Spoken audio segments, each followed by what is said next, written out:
Imagine two people who are completely in love. They finish each other's sentences. They laugh at the same jokes. They built a life together, a home, maybe some kids, shared dreams about the future.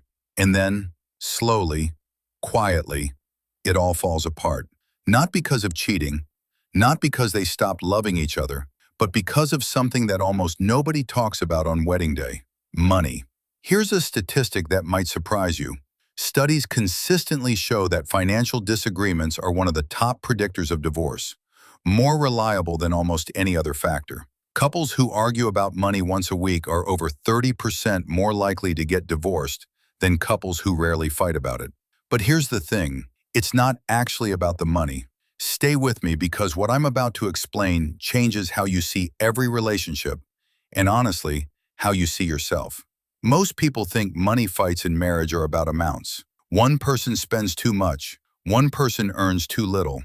There's not enough in the account. If we just made more money, everything would be fine. So couples do what feels logical. They make more money. They get the raise, the promotion, the second income. And for a while, things feel better. But then the fights come back, just with bigger numbers. Because the money was never really the problem. Think about it this way. You've probably seen a couple who look like they have everything: the big house, the nice cars, the vacations, and somehow they're still miserable. And then you've seen another couple living in a small apartment, splitting grocery bills, and they seem genuinely happy. What's the difference? It's not their bank balance, it's something much deeper, something psychological, something that was installed in both of them long before they ever met each other. It's called their money blueprint. Every single one of us grew up watching money happen around us. The way your parents talked about it, or refused to talk about it. The way they spent it, stressed about it, celebrated it, or hid it. And without even realizing it, your brain built a set of rules, a belief system about what money means, how it should be used, and what it says about you as a person. For some people, money means security, safety, control. These are the people who feel physically anxious when the savings account dips, who check their bank balance multiple times a day, who can't enjoy a vacation because they're mentally calculating what it's costing. For other people, money means freedom, experience, joy. These are the people who book the trip first and figure out the money later, who genuinely believe you can't take it with you, who feel suffocated by budgets. Now imagine those two people get married. Person A sees their partner spending on a dinner out and thinks, "Why are you being so reckless? Don't you care about our future?" Person B sees their partner obsessing over a spreadsheet and thinks, "Why are you so controlling? Can't you just enjoy life?" Neither person is wrong. Neither person is being irrational. They're just operating from completely different internal money blueprints. Blueprints they've had since childhood and never even knew existed. And here's where it gets really interesting from a psychology standpoint. When you feel threatened about money, your brain doesn't process it as a financial conversation. It processes it as a safety threat. The same part of your brain that would activate if you saw a snake in the grass, that's activating when your partner makes a purchase you didn't expect. So now you're not having a conversation about a credit card bill. You're in survival mode, and your partner, who just wanted to enjoy life a little, is completely confused about why you're reacting like the world is ending. This is why money fights escalate so fast. This is why the same argument happens over and over, because it was never about the money. There's a concept in psychology called financial compatibility, and it's almost completely ignored when people choose partners. We talk about shared values, shared interests, shared goals, but almost nobody sits down before getting married and asks, "What does money mean to you? What did you see growing up? What are you actually afraid of?" And the reason we don't ask is because talking about money feels deeply personal, uncomfortable, almost shameful. Think about it. You can tell a stranger your deepest emotional fears before you'll openly discuss your credit card debt or your exact salary.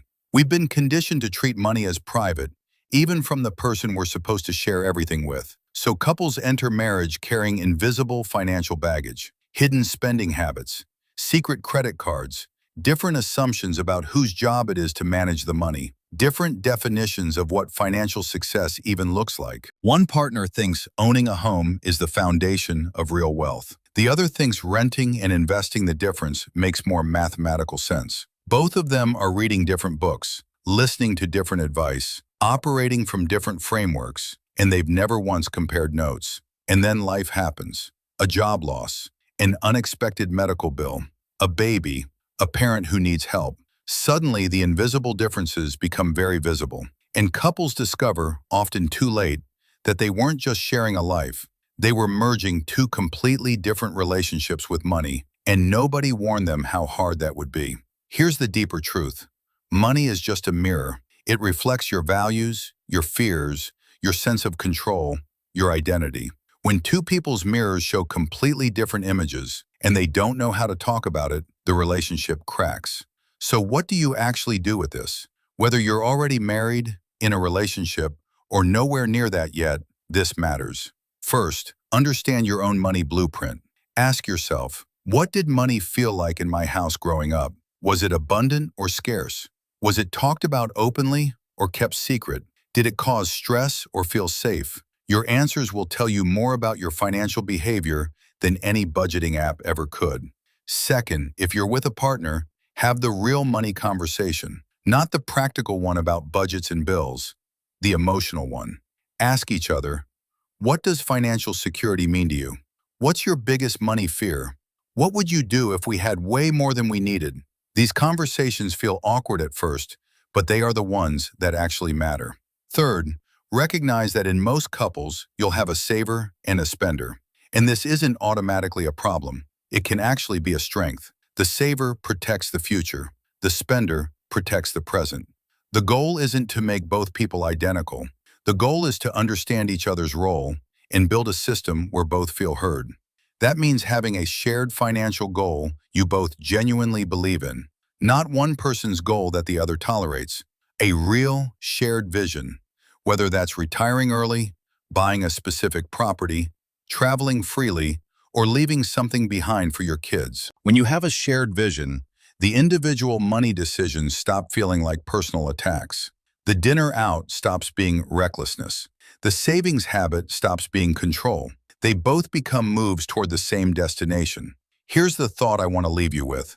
Money problems in relationships are almost never really about money. They're about two people with different inner worlds, shaped by their childhoods, their fears, their definitions of a good life, trying to share the same future without a shared map. The couples who make it aren't the ones with the most money. They're the ones who figured out how to talk about it, who built something together that felt bigger than either of their individual blueprints.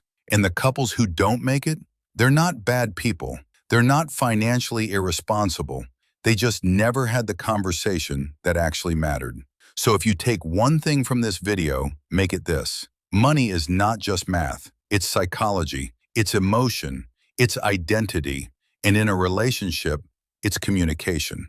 Get that right, and the numbers almost always work themselves out. If this hit home for you, there's a good chance the people closest to you need to hear it too.